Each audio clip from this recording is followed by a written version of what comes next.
السلام عليكم ورحمة الله وبركاته. إن الحمد لله نحمده ونستعينه ونستغفره ونؤمن به ونتوكل عليه ونعوذ بالله من شرور أنفسنا ومن سيئات أعمالنا. من يهده الله فلا مضل له ومن يضلل فلا هادي له. ونشهد أن لا إله إلا الله وحده لا شريك له. أما بعد فأعوذ بالله من الشيطان الرجيم. بسم الله الرحمن الرحيم. قد أفلح المؤمنون الذين هم في صلاتهم خاشعون والذين هم عن اللغو معرضون والذين هم للزكاة فاعلون والذين هم لفروجهم حافظون إلا على أزواجهم أو ما ملكت أيمانهم فإنهم غير ملومين. فمن ابتغى وراء ذلك فأولئك هم العادون. صدق الله مولانا العظيم وصدق رسوله النبي الكريم ونحن على ذلك من الشاهدين والشاكرين والحمد لله رب العالمين. সকলে একটু দরুদ শরীফ পড়ি। আল্লাহুম্মা সাল্লি আলা মুহাম্মাদ ওয়া আলা আলি মুহাম্মাদ কামা সাল্লাইতা আলা ইব্রাহিম ওয়া আলা আলি ইব্রাহিম ইন্নাকা হামিদুম মাজিদ। اللهم بارك على محمد وعلى آل محمد كما باركت على إبراهيم وعلى آل إبراهيم إنك حميد مجيد. فيض العلوم قومي مدرسة حافظ صدرদের পাগড়ি প্রদান উপলক্ষে সাগরদিঘি ঘাটাইল টাঙ্গাইলের আজকের এই বার্ষিক ওয়াজ মাহফিলের সম্মানিত উলামায়ে কেরাম, মুরব্বিয়ান আযম, প্রিয় যুবক ভাইরা, স্নেহের ছোট ভাইরা, রব্বে কাবার দরবারে অসংখ্য অগণিত শুকরিয়া যে মহান রব্বুল আলামিন আপনাকে আমাকে এই গভীর রজনীতে কোরআন সুন্নাহর কিছু কথা বলবার এবং শুনবার তৌফিক দান করেছেন। সেজন্য অন্তরের অন্তঃস্থল থেকে কালিমাতুশ শুকর আদায় করে স্বতঃস্ফূর্ত আওয়াজ করে বলি আলহামদুলিল্লাহ। প্রিয় উপস্থিতি, আমি আপনাদের সামনে সূরাতুল মুমিনিনের প্রথম কয়েকটা আয়াত কারিমা তিলাওয়াত করেছি। সূরাতুল মুমিনুন এর কয়েকটা আয়াত কারিমা তিলাওয়াত করেছি। আল্লাহ রাব্বুল আলামিন যদি তৌফিক দান করেন উক্ত আয়াতগুলোকে সামনে রেখে কয়েকটা কথা বলবার চেষ্টা করব। ওমা তৌফিকি ইল্লা বিল্লাহ। প্রিয় উপস্থিতি, রাত গভীর হয়ে গিয়েছে। আমাদের সবচেয়ে বড় সমস্যা যেটা, গভীর রাত পর্যন্ত প্রোগ্রাম শুনে ফজরের নামাজ পড়ি না। এজন্য আমি আজকের আলোচ্য বিষয় নিয়েছি মুমিনের সফলতা কোন পথে। আলোচনার বিষয় কি? মুমিনের সফলতা কোন পথে। মুমিন মুসলমান যারা আমরা কি লক্ষ টাকার চাকরি কিংবা কোটি টাকা দামের গাড়ি, বড় বাড়ি, সুন্দরী নারী, এগুলো যদি পেয়ে যায় তবে কি আমি সফল? না কইতেছেন কেন? এই দুনিয়াদাররা বর্তমান পৃথিবীতে আপনাদের এলাকায় যে 100 কাঠা জমির মালিক, তার চাইতে বড় সফল কেউ আছে? এলাকায় ফুটানি নিয়ে চলে, যার ছেলে লাখ টাকা বেতনের চাকরি করে, তার আশপাশে যাওয়া যায় না। যার টাঙ্গাইল শহরে একটা বাড়ি আছে, তার দ্বারে কাছেও যাওয়া যায় না। কথা কন না? আর যদি আওয়ামী লীগের বড় কোনো নেতা হয় তাইলে তো উপায় নাই। কয়েকজন না, এখন আওয়ামী লীগ না, এখন বিএনপির বড় নেতা হইলে উপায় নাই। ঠিক কি ঠিক না? তো এটাই তো সাইজ, তো এটাই যে আমরা নিজেকে কোনো একটা ভালো অবস্থানে থাকলে, দুনিয়াবি টাকা পয়সা, গাড়ি বাড়ি কিংবা একটু যশ খ্যাতি থাকলে নিজেকে অনেক বড় সফল মনে করি। ঠিক কি ঠিক না? কোন ব্যক্তি যদি দুনিয়াতে নিজেকে সফল মনে করে বসে যে আমি সফল, অন্য সবাই ব্যর্থ, এই পৃথিবীতে এমন কেউ নাই যে তার নসিহা দিলে সে নসিহা গ্রহণ করবে। কেন গ্রহণ করবে না? কারণ সে নিজেকে সফল মনে করে বসে আছে। সে কি মনে করে বসে আছে? যে আমি সফল। 1 লক্ষ ভিউ হয় টিকটকার, তার ফেসবুকে, লাইকিতে, টিকটকে সে একটা ভিডিও দিলে 1 লক্ষ ভিউ হয়। ওই জাকটা চুলের ছেলেটা, সেও নিজেকে সফল মনে করে বসে আছে। এলাকার মধ্যে সিগারেট খায় ঘুরে, যা মন চায় ভিডিও করে, মানুষ একটু দেখে, ফেসবুক থেকে তার কিছু টাকা ইনকাম হয়। সে এমন সফল, মুরব্বীদের কথাও শুনে না, কারো কোনো কথা শুনবার টাইম নাই। এমনকি সাধারণ যে ছেলেটা আছে, ছাত্রটা আছে, স্কুলে যায়, পড়াশোনা করে, বাবা মার কথা শুনে, সেটাও হতাশায় নিমজ্জিত হয়। হায়রে, আমার আইডিতে লাইক পড়ে না 100, হের আইডিতে দেখা যায় 1 লক্ষ ফলোয়ার। এখন যে গাঞ্জা খায়, সিগারেট খায়, চুল রাখে, বেয়াদবি করে, সে হয়ে গেছে গা ওই ভদ্র ছেলের আইডল। ওই ভদ্র ছেলে নিজের মনে করতেছে আমি মূল্যহীন, আমি ব্যর্থ জীবন যাপন করি। তার অনেক ফলোয়ার, তার অনেক ফ্যান, সে অনেক সফল, সে টাকা ইনকাম করতে পারে। এমন অনেক ছেলে আছে, লেখাপড়া করেছে, শিক্ষিত হয়েছে, কিন্তু চাকরি পাচ্ছে না। দিন শেষে এমন যারা আছে উগ্র, বদমেজাজি, কিন্তু বাজে ভিডিও করে, সিগারেট খেয়ে এলাকায় নেতামি করে, ওদেরকে দেইখা এই ভদ্র ছেলেটাও হতাশায় নিমজ্জিত হয়। হায় হায় রে, আমার চাইতে মনে হয় সে ভালো অবস্থানে। অথচ ওই জাকরা চুলের, সিগারেট খাওয়া, এলাকার মুরব্বীদের কথা না শোনা ছেলেটা, সে কি সফল? সফল। এলাকার মধ্যে বিরাট বড় মাতবর, মানুষ তারে দরবারে ডাকে, হেরে দরবারে না ডাকলে দরবার হয় না, কিন্তু মদ খায়, নেশা করে। এই লোক কি সফল? টাকা পয়সার অভাব নাই, সাগরদিঘি এলাকায় অনেক জমি জমা, ভাই বাইস্তা, পুত্র সন্তান মিলায় অনেক লোক। সে ডাক দিলেই সাগরদিঘিতে 50-60 জন, 100 জন লোক আইসা লাঠি নিয়ে হাজির হয়। সে কি সফল? এই যে আজকের আলোচনার বিষয় এটা, এই দুনিয়াবি হাইসিয়তে লক্ষ টাকার চাকরি, কোটি টাকার বাড়ি গাড়ি থাকলে কিংবা বিজনেস থাকলে নিজেকে মানুষ সফল মনে করে। অথচ আল্লাহ রাব্বুল আলামিন বলেন, ফামান যুহজিহা আনিন নার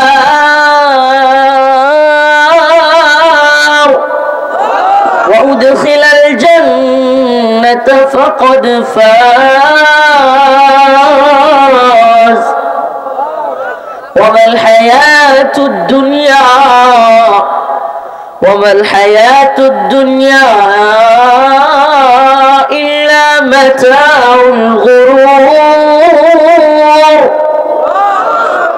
আমার আল্লাহ রাব্বুল আলামিন বলেন, তোমরা দুনিয়াতে লক্ষ টাকার চাকরি পেয়ে, কোটি টাকার বাড়ি করে, গাড়ি করে, সুন্দরী নারী পেয়ে নিজেকে সফল মনে করতে পারো, কিন্তু আমার রব আল্লাহ তিনি বলেন এগুলো সফলতা নয়। মুমিনের প্রকৃত সফলতা হলো ফামান যুহজিহা আনিন নার, যে ব্যক্তি নিজেকে জাহান্নামের আগুন থেকে মুক্তি প্রাপ্ত করলো, জাহান্নামের আগুন থেকে মুক্তি পেল, উদখিলাল জান্নাতা ফাকাদ ফাজ, এবং জান্নাতে প্রবেশ করতে পারলো, সেই হলো আল্লাহর দৃষ্টিতে সফল। আল্লাহর দৃষ্টিতে সফল কারা? লক্ষ টাকার চাকরি করনেওয়ালারা, কোটি টাকার বাড়ি গাড়ি করনেওয়ালারা? হ্যাঁ, আপনাদের এই টাঙ্গাইলের একজন মন্ত্রী আজকে দীর্ঘ 15-16 বছর যাবৎ কারাগারে। আমার পাশের রুমে ছিল, পাশাপাশি থাকতাম, ভদ্রলোক, ভালো লাগছে আমার। আব্দুল সালাম পিন্টু, গোপালপুর বোয়াপুরের এমপি এবং সাবেক শিক্ষামন্ত্রী বিএনপির আমলে, আজকে কত বছর যাবৎ মন্ত্রী। আজকে কোথায় উনি? উনারটা বাদ দেন, নতুন করে যেগুলো মন্ত্রী ছিল খুব মাতবরি করছিল, লাফালাফি পালাপালি করছিল, এগুলো আজকে কোথায়? তাইলে মুমিনের সফলতার পথ এই দুনিয়ায় টাকা পয়সা বাড়ি গাড়ি কিংবা নেতৃত্ব হাসিল করা নয়। মুমিনের সফলতার পথ হলো আল্লাহর জাহান্নাম থেকে রক্ষা পাওয়া এবং জান্নাতে প্রবেশ করতে পারা। সুবহানাল্লাহ।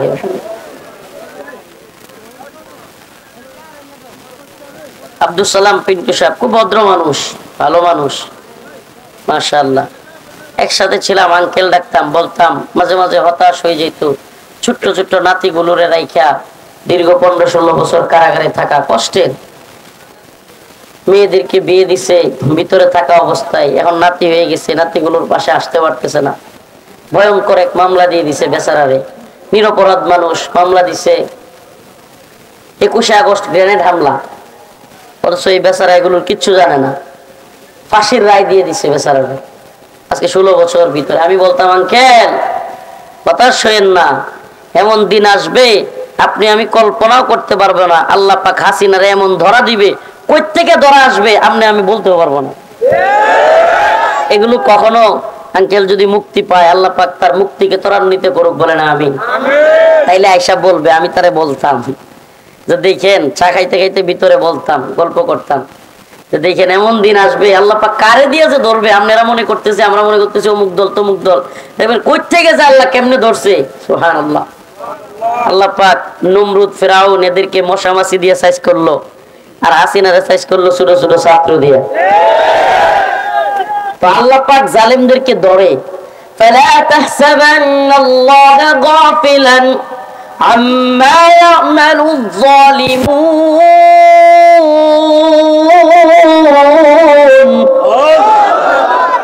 আল্লাহ রাব্বুল আলামিন বলেন, জালেমরা যেন আমি আল্লাহকে জুলুমের ব্যাপারে গাফেল না মনে করে।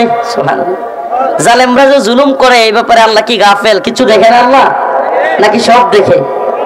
ইন্নামা ইউআখিরুহুম লিয়াউমিন তাশখাসু ফীহিল আবসার। আল্লাহ বলেন, আমি নির্দিষ্ট একটা সময় পর্যন্ত অপেক্ষা করি। মুহতিঈনা মুকনিঈ রুসিহিম লা ইয়ারতাদ্দু ইলাইহিম তারফুহুম ওয়া আফইদাতুহুম হাওয়া। আর আমি যখন ধরি, আল্লাহ কয় আমি ছাড় দেই কিন্তু ছেড়ে দেই। যখন ধরি আল্লাহ কয় মুহতিঈনা মুকনিঈ রুসিহিম লা ইয়ারতাদ্দু ইলাইহিম তারফুহুম। এরা তরপাইতে থাকে, উপর দিকে তাকায়, নিচে তাকানোর সময়ই পায় না। হায় হায় হায় হায়, এমন করতে করতে উপরের দিকে তাকায় থাকে। সুবহানাল্লাহ। আফসোস করতে থাকে। এই দুনিয়ার সবাই একদিন আফসোস করবে। আল্লাহ বলেন, ওয়া আখরাজাতিল আরদ আসকালাহা। এমন একদিন আসবে ভয়ঙ্কর কম্পনে আল্লাহ পাক এমন এক ঝাঁকুনি মারবেন পৃথিবীকে। ইযা যুলজিলাতিল আরদু জিলজালাহা ওয়া আখরাজাতিল আরদু আসকালাহা। আল্লাহ বলেন, জমিনকে এমন এক ঝাঁকুনি মারা হবে, যখন ঝাঁকুনি আসবে আখরাজাতিল আরদ, জমিনের সব মূল্যবান জিনিস বের হয়ে যাবে। স্বর্ণ তামা খনি যা আছে, হীরা জহরত, সব কি হয়ে যাবে? বাঁচতে থাকবে। হাই হাই মানুষ, ওয়াকালাল ইনসান মা লাহা। হাই হাই, কোন স্বর্ণের জন্য, কোন টাকার জন্য ভাইকে মারছিলাম, কোন টাকার জন্য, কোন গহনার জন্য বাবার উপরে কথা বলেছিলাম, আক্রমণ করেছিলাম। মানুষ আফসোস করতে করতে এগুলো বলবে, হাই হাই কি করলাম। ওয়াকালাল ইনসান মা লাহা। আজ এগুলোর কি হইলো? আজকে এগুলো উঠতেছে বের হইয়া, একটাও জমিনের ভিতরে থাকবে না, সব উঠতে থাকবে। এটার আলামত কিছু তো ভূমিকম্প হইলে বোঝা যায়, কি কম সবকিছু নাড়াইয়া দেয়। আল্লাহ বুঝাইতেছে গুড়ি আমি ছাইড়া দিছি, কিন্তু নাটাই কারাতে, সুবহানাল্লাহ, আল্লাহর হাতে। নাফরমানি করিস না, কিন্তু দিন শেষে তবুও আমরা নাফরমানি করি। আল্লাহ এটাও জানে আমরা যে নাফরমানি করবই, আল্লাহ এটাও কি করে। فإذا ركبوا في الفلك دعوا الله مخلصين له الدين। আল্লাহ বলেন যখন সমুদ্রে নৌকা ডুবতে থাকে, ঝড় তুফান শুরু হয়, কাঁপাকাঁপি শুরু হয়, দা'উ আল্লাহ মুখলিসিনা লাহুদ্দিন। মানুষ খুব একনিষ্ঠতার সাথে আল্লাহ আল্লাহ করতে থাকে। নৌকায় উঠছে, সমুদ্রে জাহাজে কিংবা নৌকায় উঠছে, আর নৌকা কি করতেছে, ডুবে যাচ্ছে, হেলতেছে, দুলতেছে, বড় বড় ঢেউ আসতেছে। তখন ভয়ে কি কয়, মুখলিসিনা লাহুদ্দিন, একেবারে আল্লাহর একনিষ্ঠ ভক্ত হয়ে গেছে, আল্লাহ আল্লাহ করে। আছে না নাই? দেন না, ঝড় তুফান আইলে টিনের ঘরে যখন ধাক্কা লাগে, গাছ টাছ ভেঙে পড়ে যায়, করে কি করে না, করে কি করে না। যেমনি ঝড় তুফান আটকে যায়, সিগারেটটা টান দিয়ে একটা শুক টান মারে। আছে না নাই? ফালাম্মা নাজ্জাহুম মিনাল বাররি ইযা হুম ইউশরিকুন।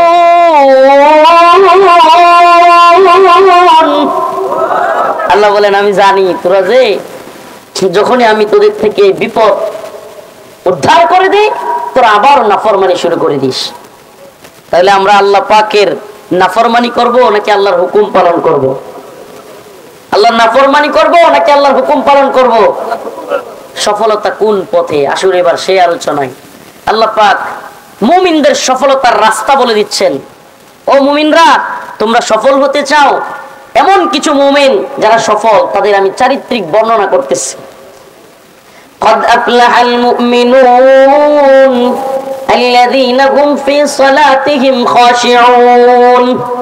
আল্লাহ পাক বলেন মুমিনের প্রথম সিফাত হলো মুমিন খুশু খুজুর সাথে, বিনয়ের সাথে নামাজ আদায় করে। কি করে? বিনয়ের সাথে, খুশু খুজুর সাথে। রাইসুল মুফাসসিরিন আব্দুল্লাহ ইবনে আব্বাস রাদিয়াল্লাহু আনহু বলেন খুশু খুজুর সাথে নামাজ হলো একাগ্র চিত্তে একমাত্র আল্লাহকেই রাজি খুশি করবার জন্য, পৃথিবীতে আর কারোর জন্য নয়। ওই ব্যক্তি যেন এক আল্লাহর জন্য একাগ্র চিত্তে জানলার পাশে দাঁড়াইয়া, মুরব্বী চাচা জানলার এদিক সেদিক তাকায়, গরুটা যে চড়াই আইছে ওইটা দেখে, ওই নামাজ না। একাগ্র চিত্তে আল্লাহর জন্য একমাত্র আল্লাহকে সিজদা দেয়। কুল ইন্না সালাতি ওয়া নুসুকি ওয়া মাহইয়ায়া ওয়া মামাতি লিল্লাহি রাব্বিল আলামিন।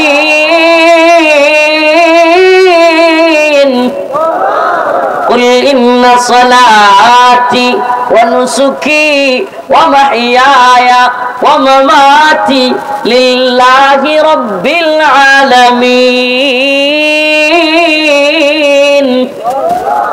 আমার নামাজ, আমার কুরবানি, আমার হায়াত, আমার মৃত্যু সবকিছু কার জন্য? সবকিছু কার জন্য?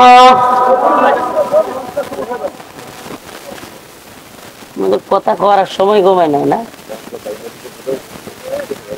লড়ালড়ি করলে মন আরো ভাঙবো। টিকটাক মেরে থাকেন, খিচকায় থাকেন, লড়াচড়ার দরকার নাই। আলোচনার মাঝখানে ওটা স্টেজ ভেঙে যাবো, এটাই বসে এটাই, এটা দরকার নাই। চুপচাপ বসে থাকে।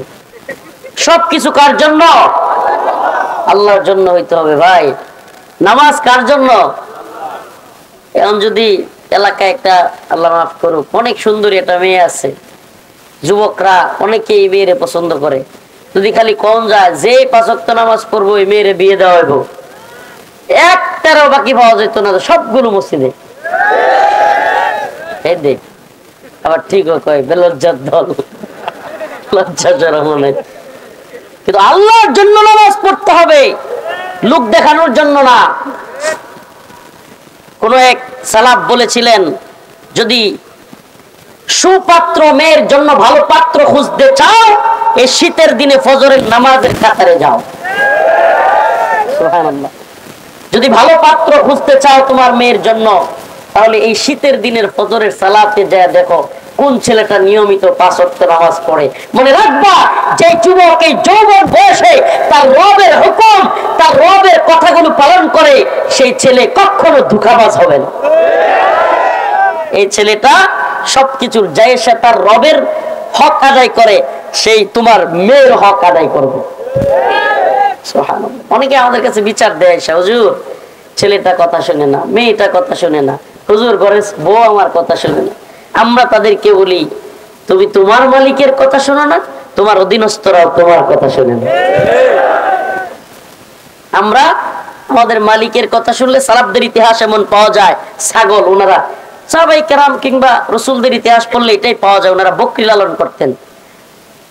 আম্বিয়া আলাইহিস সালাম প্রায় সকলেরই দুইটা সুন্নাহ কমন, দুইটা সুন্নাহ কমন, বকরি পালন করা, মিসওয়াক করা, দুইটা সুন্নাহ। কয়টা? অনেক আম্বিয়া আলাইহিস সালামের ইতিহাস পড়লেই পাওয়া যায় ওনারা বকরি লালন করতেন আর কি করতেন? মিসওয়াক করতেন। 100-এর উপরে হাদিস আসছে মিসওয়াকের জন্য। সুবহানাল্লাহ। মিসওয়াকের অনেক ফজিলত, যেহেতু কথাটা চলে আসছে বলে দিলাম। মিসওয়াকের অনেক ফজিলত, অনেক ফজিলত। কিছু মানুষ তো আছে নামাজে এদের পাশে দাঁড়াইলে হাই রে আল্লাহ, নামাজে সিজদা দিতে গেলে মনটা কয় আল্লাহ সাইরা দে মাকাইন্দা বসি, দৌড় দিই এর বাদ আছে না নাই? সিজদা দিতে গেলে দুর্গন্ধ, এমন অবস্থা হয় সাইরা দে মাকাইন্দা বসি, সিজদা তো এমন হয় দৌড় দিয়া ভাগি। কখনো মিসওয়াক করে না, অথচ নামাজের আগে আমাদের কি উচিত ছিল? মিসওয়াক, বেশি বেশি মিসওয়াক করবো। আল্লাহ পাক আমাকে এবং আপনাদেরকে সবাইকে মিসওয়াকের আমল করার তৌফিক দান করুন। তো যে কথা বলতেছিলাম, সফলতার প্রথম রাস্তা আল্লাহ পাক বলেছেন, আল্লাযীনা হুম ফি সালাতিহিম খাশিউন। সফল মুমিনরা খুশু খুজুর সাথে, বিনয়ের সাথে নামাজ পড়ে। কিসের সাথে? কিসের সাথে? বিনয়ের সাথে নামাজ মানে কি? একাগ্র চিত্তে। আমাদের অবস্থা কি? নামাজের মসজিদে শুক্রবার আইলে সারা সপ্তাহ তো যাই না, আল্লাহ মাফ করুক, সপ্তাহের ব্যবধানে শুক্রবারে যাই, তাও কি সবার লাস্টে যাওয়ার প্রতিযোগিতায় নামি, কেমনে আমি আইলসামি করতে করতে সবার শেষে যেতে পারবো। আবার আসার সময় আরে লা হাওলা ওয়ালা কুওয়াতা ইল্লা বিল্লাহ, মসজিদের জুতা লয়ে যে পারাপারি শুরু হয়, ধাক্কা ধাক্কি, কে কার আগে বাড়িব, মনে হয় ভিতরে তারে মারতাছে ধরে। বের হওয়ার পরিস্থিতিটা হুজুর এমন হয় যে মসজিদের গেইটে জুতা নিয়ে এমন পারাপারি করে যে মনে হয় এতক্ষণ পর্যন্ত ভিতরে তারে ধরে কেউ মারছে, দৌড়ে পালাইতে হবে। কি অবস্থা আমাদের! অথচ উচিত কি ছিল? যতক্ষণ বেশি আমি মসজিদে থাকতে পারি। নিফাকের একটা আলামত বলে দেই, নাউজুবিল্লাহ। মুনাফিকের অনেকগুলো আলামতের মধ্যে একটা হলো মসজিদে বেশিক্ষণ থাকতে না পারা, শরীর জ্বালাজালি শুরু হয়ে যায়, কখন বেরোবো কখন বেরোবো। আল্লাহ তাআলা আমাদেরকে সমস্ত নিফাকের চরিত্র থেকে হেফাজত করুক। আরো জোরে বলেন আমিন। চাচা নামাজ পড়তে গেছে, জানলার পাশ দিয়া মাঝে মাঝে এমন করেন। কাহিনী কি? জানা গেল চাচার জানলার পাশে একটা গরু বান্ধে থুয়েছে। এমন নামাজিও আছে না নাই? তো আমরা কি এমন নামাজি হব না একাগ্র চিত্তে আল্লাহর জন্য নামাজ পড়বো? জুলফিকার আলী নকশবন্দি উনার একটা কিতাবের মধ্যে পেয়েছিলাম, তুমি এমন ভাবে নামাজ পড়ো যে তুমি একটা মরুভূমিতে নামাজ পড়তেছো। কোথায়? মরুভূমিতে কিংবা একটা বনে, জঙ্গলে ছাগল পাল তুমি ছড়াইয়া দিছো কিংবা গরু উট, এখন তুমি নামাজে দাঁড়াইছো। তোমার মনে কি এটা কখনো আসবে যে আমি নামাজ পড়তেছি, ছাগলগুলো আমারে বাহবা দিবে? কথা মনে হয় বুঝাইতে পারিনি। ছাগল কিংবা গরু আপনারে বাহবা দিবে, এই কথা কি কল্পনাতেও আসবে? সেম ভাবে জুলফিকার আলী নকশবন্দি উনি বলেন যে তুমি এমন ভাবে নামাজে দাঁড়াও, হাজার হাজার মানুষ তোমার সামনে, কিন্তু ওই ছাগল তোমাকে বাহবা দিবে এটা যেমন মনে আসবে না, হাজারো মানুষের সামনে নামাজে দাঁড়াইলেও কারো বাহবা পাওয়ার আশা তোমার অন্তরে আসবে না। এটাকে বলে খুশু খুজুর সাথে একাগ্র চিত্তে আল্লাহর জন্য নামাজ। এই নামাজকে কি বলে? একাগ্র চিত্তে আল্লাহর জন্য নামাজ। কিছু মানুষ তো এমন আছে, একটা ঘটনা আমার এক উস্তাদের কাছে শুনছিলাম, যে এক বাজারের দোকানদার, সে নামাজ পড়তে দাঁড়াইছে। এখন এশারের নামাজ, মসজিদের ইমাম সাহেব নামাজ পড়ে সালাম ফিরাইছে, সে দাঁড়ায় মানে লোকমা দিয়ে বলছে আল্লাহু আকবার, লোকমা দিছে। তো ইমাম যারা নামাজ পড়ায় তাদের কিন্তু কোন রাকাতে ভুল হইলে, যদিও ভুল করছে কিন্তু খটকা কিন্তু মনের মধ্যে থাকে। যারা ইমামতি করেন এটা জানার কথা, খটকা কি হয়, থাকে, খটকা লাগে যে নামাজ কি এক রাকাত বেশি হইলো না কম হইলো এরকম। তো যখন লোকমা দিছে, নামাজ শেষ করে সালাম ফিরাইয়া ওই লোক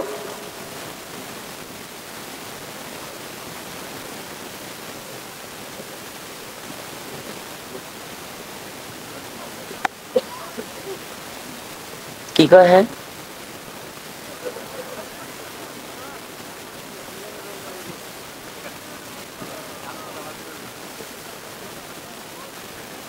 তো বলতেছিলাম হাসি কে, এই ব্যাককেল 3 বার হাসে, কয়বার ব্যাককেল কয়বার হাসে? একবার না বুঝা, আবার যখন বুঝে, মানে হ্যাঁ তো না বুঝা প্রথমে আসছে, আবার যখন বুঝে আসে তখন আরো ভালো করে আসে, এরপরে আবার 3 নাম্বারে আসে। এটা যখন আবার মনে হয় যে আমি বুঝছে না বুঝে আসছিলাম, এই দলের নাকি কথা বলতেছে, আসতেছে বা নিজেদেরকে কি কি পরিচয় দিতেছে। উনি আমার উস্তাদ, আজকে ওনার জন্য প্রোগ্রাম পাইছেন, উস্তাদের জন্য এখানে আসা, উস্তাদের কথা রাখতে গিয়া হুজুর একটা কথা বলতেছেন, আপনাদের মঙ্গলের জন্যই বলছেন। আল্লাহ পাক আমাদের বুঝার তৌফিক দান করুক। আরো জোরে বলেন আমিন। রাত্র গভীর হয়ে গেছে, কথাগুলো মনোযোগ দিয়ে শুনেন। তো আমরা নামাজ পড়বো কার জন্য? একাগ্রচিত্তে আল্লাহর জন্য। এরপরে মুমিনের 2 নাম্বার সিফাত, সালাতিহিম খাশিউন ওয়াল্লাযীনা হুম আনিল লাগবি মুরিদুন।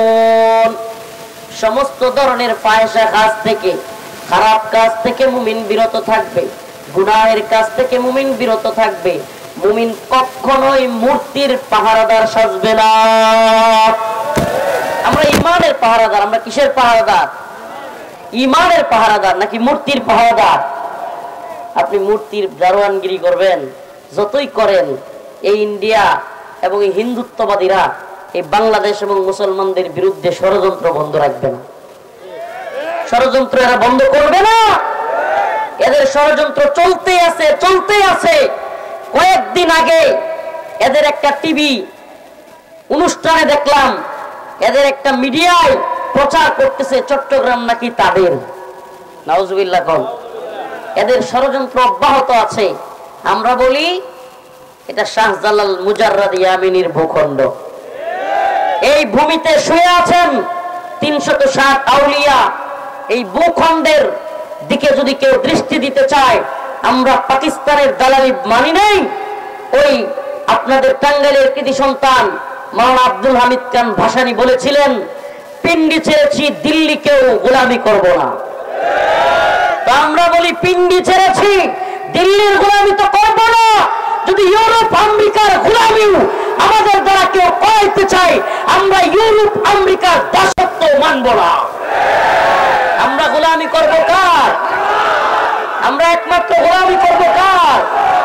হিন্দু।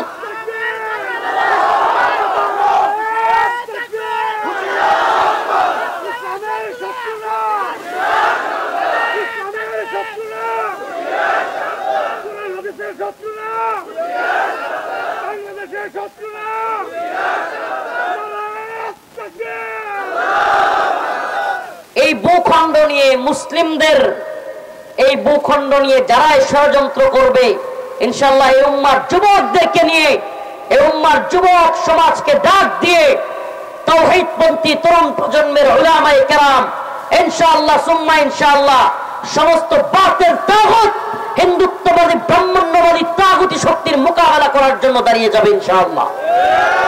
রাসূলের সেই ভবিষ্যদ্বাণী, ইসাবাতান মিন উম্মতি আহরাজাহুম আল্লাহু মিনান নার, ইসাবাতুন তাগজুল হিন্দা ওয়া ইসাবাতু মা ঈসা ইবনে মারইয়াম।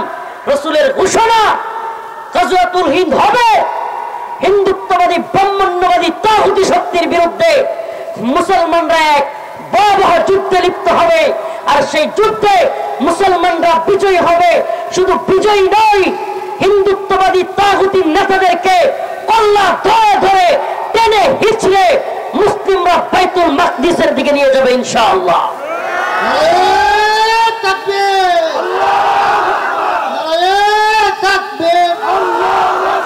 আল কোরআনের আলো, আল হাদিসের আলো, নারায়ে তাকবীর, আলেম উলামা যেখানে, আল কোরআনের আলো। অতএব আমাদেরকে নিয়ে ষড়যন্ত্র করে লাভ নেই। মুসলিম উম্মাহ সজাগ থাকতে হবে। রাসূল বলে গিয়েছেন, রাসূলের কথা কি মিথ্যা হতে পারে? মিথ্যা হতে পারে? আরে আপনি আমি কি সাক্ষ্য দিব? কাফেররা পর্যন্ত, মক্কার কাফেররা পর্যন্ত বলতো মুহাম্মদের দুই ঠোঁট দিয়া জীবনে কোনোদিন মিথ্যা বের হয় নাই সাল্লাল্লাহু আলাইহি ওয়াসাল্লাম। মুহাম্মদুর রাসূলুল্লাহর দুই ঠোঁট দিয়া জীবনে কোনোদিন মিথ্যা কথা বের হয় নাই। আর সেই রাসূল বলেছেন, ইসাবাতানি মিন উম্মতি আহরাজাহুমুল্লাহু মিনান নার, ইসাবাতুন তাগজুল হিন্দ ওয়া ইসাবাতু মা ঈসা ইবনে মারইয়াম। আমার উম্মত আরো দুইটা যুদ্ধে লিপ্ত হবে। এর একটা উল্লেখযোগ্য যুদ্ধ হলো গাজওয়াতুল হিন্দ। সেই হিন্দের যুদ্ধে আমার উম্মত বিজয়ী হবে। সুবহানাল্লাহ বলেন। তবে হ্যাঁ, মুসলিমদের অনেক রক্ত ঝরে যাবে। মুসলিমদের একটা কাফেলা তায়েফায়ে মানসুরা, সেই কাফেলাই হিন্দুত্ববাদীদের বিরুদ্ধে বিজয়ী হবে এবং বিজয় ছিনিয়ে নিয়ে বাইতুল মাকদিসের দিকে যাবে। ওখানে যায় দেখবে হযরত ঈসা আলাইহিস সালাম রেডি আছেন। সুবহানাল্লাহ। গোটা পৃথিবী আবার মুসলিমদের দখলে আসবে। এখন আমরা নতজানু মনে করতে পারি আমেরিকা, চীন, জাপান, জার্মানি, ফ্রান্স কিংবা রাশিয়া, ভারত, এদের অনেক প্রভাব দেখতে পারি, কিন্তু মুসলিমদের বিজয়ের শতাব্দী শুরু হয়ে গিয়েছে। আফগান বিজয় 1924 সালে উসমানীয় খেলাফত ধ্বংস হয়েছিল। আল্লাহ পাক 2024 আসার আগেই 2021 সালে আফগানে তালেবানদের বিজয় দিয়েছেন। আস্তে আস্তে মালি, সোমালিয়া, ইয়েমেনে বিজয়ের সুসংবাদ আসতেছে। অচিরেই আবার সেই জয়গান আমরা গাইবো। আসসিনু লানা ওয়াল আরাবু লানা ওয়াল হিন্দু লানা ওয়াল কুল্লু লানা। আরব আমাদের, হিন্দুস্তান আমাদের, চীন আমাদের, ভারত আমাদের। মুসলিমরা বিজয়ীর ভেষে সকল ভূখণ্ড শাসন করবে আর কাফের মুশরিকরা মুসলমানদের অধীনস্থ থাকবে। পৃথিবী হবে কোরআনের, পৃথিবী হবে ইসলামের, পৃথিবী হবে দ্বীনের, পৃথিবী হবে ঈমানের। আকাতিলুহুম হাত্তা লা তাকুনা ফিতনাহ ওয়া ইয়াকুনা দ্বীনু কুল্লুহু লিল্লাহ। মুসলমান ততক্ষণ পর্যন্ত যুদ্ধ করতে থাকো যতক্ষণ পর্যন্ত না সমস্ত ফিতনা নির্মূল হয়ে যায় এবং সমস্ত দ্বীন আল্লাহর জন্য হয়ে যায়। এটা আল্লাহর ঘোষণা। অতএব ফায়সা কাজ বাদ দিয়ে যতই মূর্তি পাহারা দেন, আপনার দল, আপনার নেতা বলেছে যায় পাহারা দিলেন, প্রিয় ভাইরা আমার, ভুল বুঝবেন না। দিন শেষে এই হিন্দুত্ববাদী দালালরা ইসকনের কিংবা বিভিন্ন ধরনের প্রোপাগান্ডা চালাবে। এরা আমাদেরকে নিয়ে মজা করবে, বলবে দেখ আমরা ভারতে এদের বাবরি মসজিদ ভাঙ্গা দেই, এদের ঘর বাড়ি বুলডোজার দিয়ে গুড়াইয়া দেই, এদের সবকিছু উড়াইয়া দেওয়ার পরেও এই আহাম্মকের দল আমাদের মন্দিরের দারোয়ান সাহায্য। আমাদেরকে এরা কি বলবে? মন্দিরের দারোয়ান। এজন্য বলি ভাই, আল্লাহর রাসূল বলেছেন এরা আমাদের শত্রু, এরা আমাদের দুশমন, এদের সাথে যুদ্ধ হবে। আল্লাহ পাক নিজে বলেছেন ওয়ালান তারদা আনকাল ইয়াহুদ ওয়ালান নাসারা হাত্তা তাত্তাবিআ মিল্লাতাহুম। ততক্ষণ পর্যন্ত ইহুদি খ্রিস্টানরা তোমাদের প্রতি রাজি খুশি হবে না যতক্ষণ না তোমরা কইবা যে আমরাও আমনে গল্লুক। নাউজুবিল্লাহ। তাইলে কোন মুসলমান, হিন্দু, বৌদ্ধ, খ্রিস্টান কিংবা মুশরিকদের দলের লোক এটা বলার উপায় আছে? উপায় আছে? আল্লাহ বলেন যদি এটা বলতে না পারো তাইলে তারা তোমাদের প্রতি রাজি খুশি হবে না, হবেও না। আল্লাহ অন্য এক আয়াতে বলেছেন লা তাজিদান্না আশাদ্দান নাস আদাওয়াতাল লিল্লাযিনা আমানুল ইয়াহুদ ওয়াল্লাযিনা আশরাকু। মুমিনদের সবচেয়ে কঠিন শত্রু হলো ইহুদি এবং মুশরিকরা। মুমিনদের সবচেয়ে, মুসলমানের সবচেয়ে বড় শত্রু কয়টা? আল্লাহ বলেন দুইটা, এর মধ্যে একটা হলো ইহুদি। আচ্ছা দেখেন আল্লাহ পাক কত আগে বলেছেন, 1450 বছর, 1500 বছর আগে। অথচ আজকের পৃথিবীতে আপনি একটু চোখ খুললে দেখবেন মুসলমানদের সবচাইতে বেশি নির্যাতিত হওয়া লাগতেছে ফিলিস্তিনে। কারা নির্যাতন করতেছে? ইহুদিরা। কারা? আল্লাহ পাক 1500 বছর আগে বলেছেন, আর এখন এগুলো সত্য হচ্ছে।